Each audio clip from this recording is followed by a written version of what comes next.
Today is February 16th, 2015, and before I continue talking about what happened with Mike Tanzer, because I did forget a couple of things, I forgot to add a couple of things.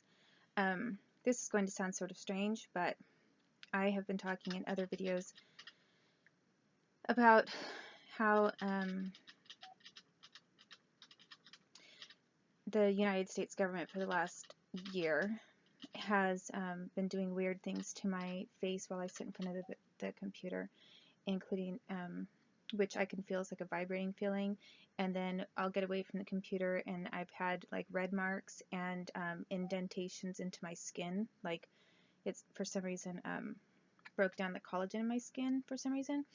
And I mentioned this a very long time ago in writing online and also with video clips, that from the moment I started looking for a puppy online, I was looking for a poodle puppy, and I was looking at photos of dogs, and dog owners and breeders sometimes will, to show the muzzle of a dog, they'll grip the dog's muzzle and turn the dog from side to side. And from that point that I was looking at ads, this form of government torture and attempt to, I guess, disfigure me was being directed at my face. And it was usually when I was in front of the computer, like there was some kind of like a weird staticky kind of a feeling, like an ionic maybe static, and I could feel exactly where it was. And then I would get up from my computer, and usually right after they did it, it would be red in those areas. And then they've done it for so long that I think that the marks are now permanent. But the marks that I'm talking about, I'm going to stop talking for a moment and just point them out. And one's right here, and you can see the other one is right there. And those are not natural aging marks, because my I don't have any kind of a smile or expression that would create these dots that are dented in my chin. And like I say, when it was being done, you could see the effects of what they did to me almost immediately. And I mean, even though right now this is the result of like a year of them doing this constantly to me, when they first started, it would be pronounced and you could see it right away, and then maybe it would go away after a few days. Well, they've repeatedly done this, so I don't really think it's going to go away. And the other thing that they did is they did some weird kind of line types of things on my face, and I pointed out one time they did like an M etch underneath my lip, which you can't see right now, and I don't think it's showing up. I might not have it as much. But the main thing they did was this thing on either side, which to me, while here I am, looking at these dog photos with owners pinching their muzzles, it's like, okay, why is the government targeting me in this way while I'm looking at these dog photos online? They know that what I'm looking at, and so or what are they trying to imply, that I am a dog, and that they think they can attack me whenever they want? So this is just one of many things that the United States government has done to me. And it's actually, as I've explained before, this is not the first time they did this specifically to my chin, this specific effect. Also, they've done this thing where they would target an area just here on my chin in a big round, like an exactly round mark.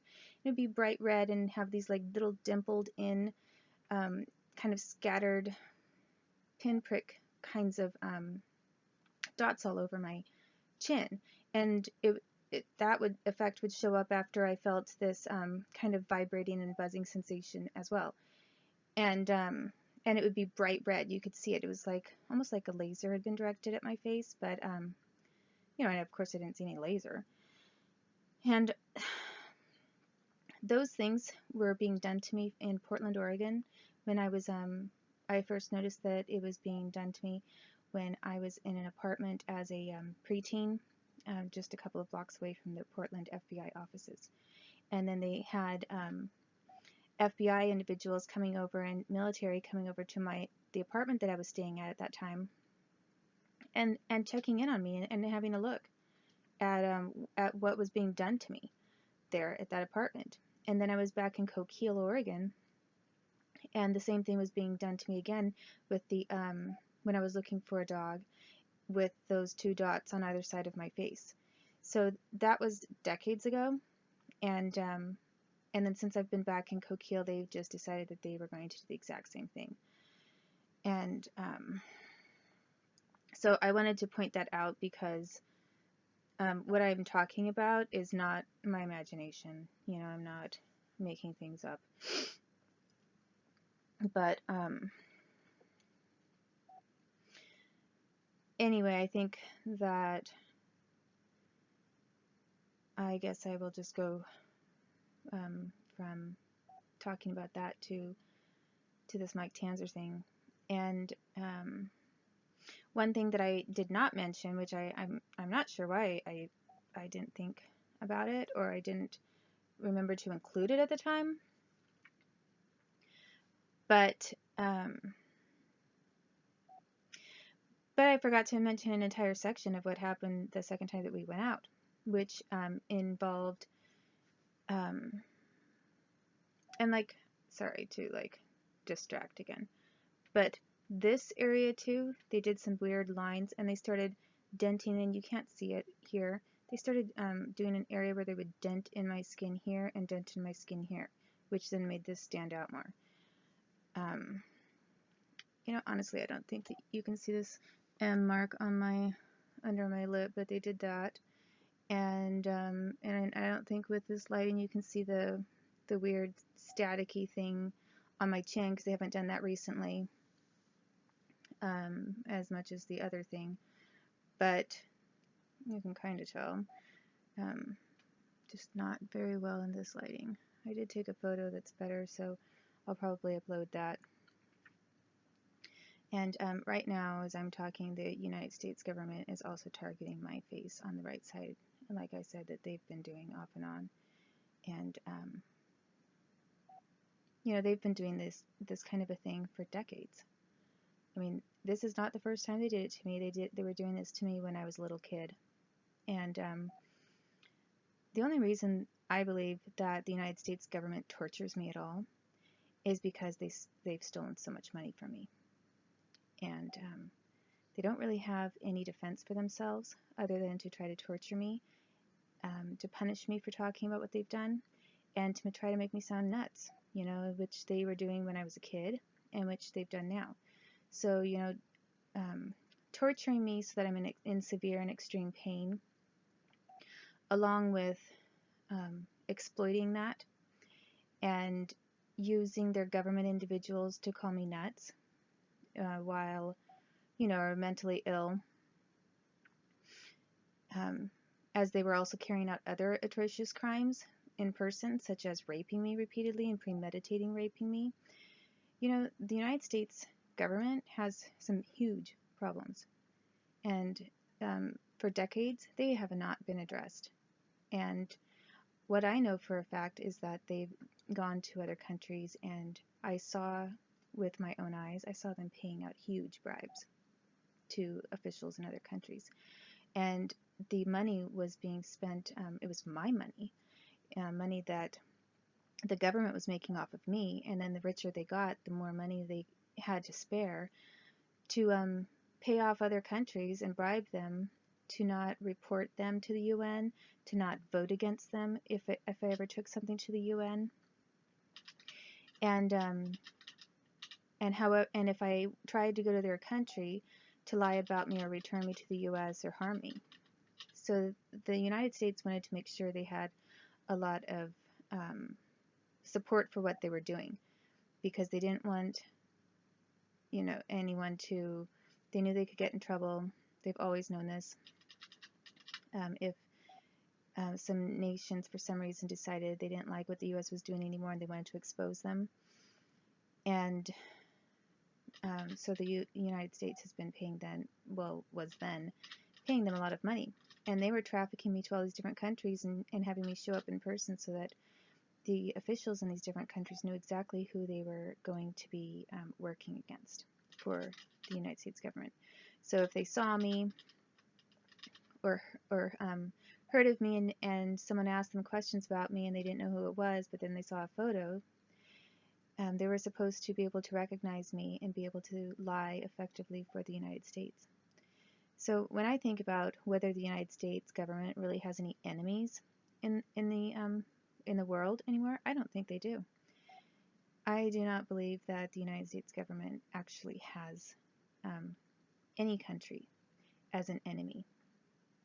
I believe that there are maybe some groups or certain individuals in various countries that are enemies of the U.S. and really don't like the U.S., but I do not believe for 1 minute that there is any country that feels they are an enemy of the U.S. because the U.S.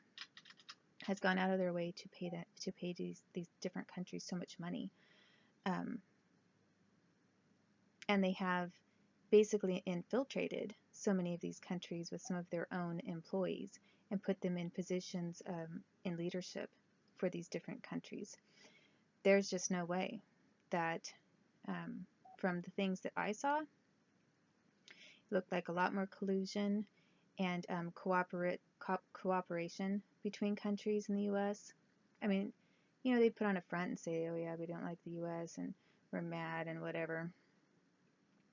But behind closed doors, what I saw was a lot of money being exchanged and a lot of deals, and and I did not see any true enmity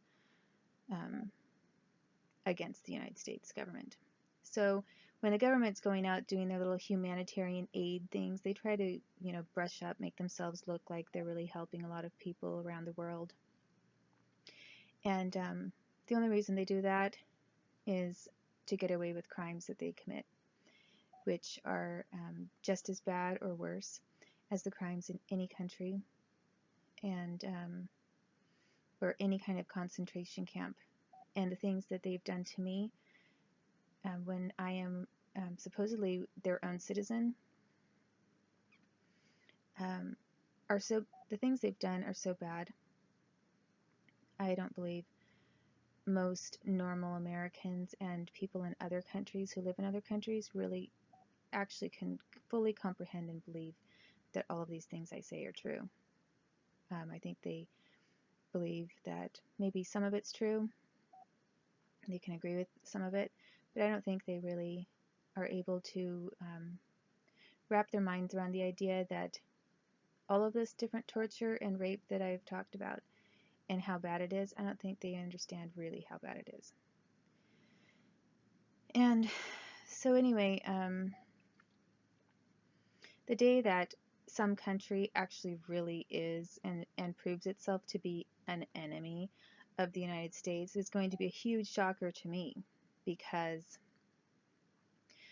we covered a lot of territory when I was being trafficked all around the world and sent from one country to the next, and I saw a lot of documents being signed, and I saw a lot of money being handed over to these people.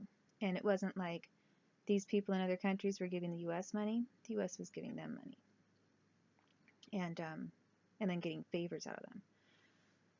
So anyway, I guess I will make a different clip for talking, you know, for the rest of what I'm going to say about going out with Mike Tanzer and what happened that night, because I didn't include everything that did happen with him and the Heinz ketchup air guy, and that's how he was described to me. I don't even remember his name, but because you know, I really am not that interested in following their lives. But he is John Kerry's stepson, and Teresa Carey's actual son. I knew his dad before his dad died in some kind of a plane crash. And supposedly he was in a plane crash, but who knows? Maybe he's in witness protection somewhere, because I just don't trust anything the government tells me anymore. And and anyway, his dad showed up at my house in Moses Lake, Washington, and I was also at his house when he lived with Teresa before this plane crash occurred. And I also traveled with him on a couple of occasions. one of their little planes.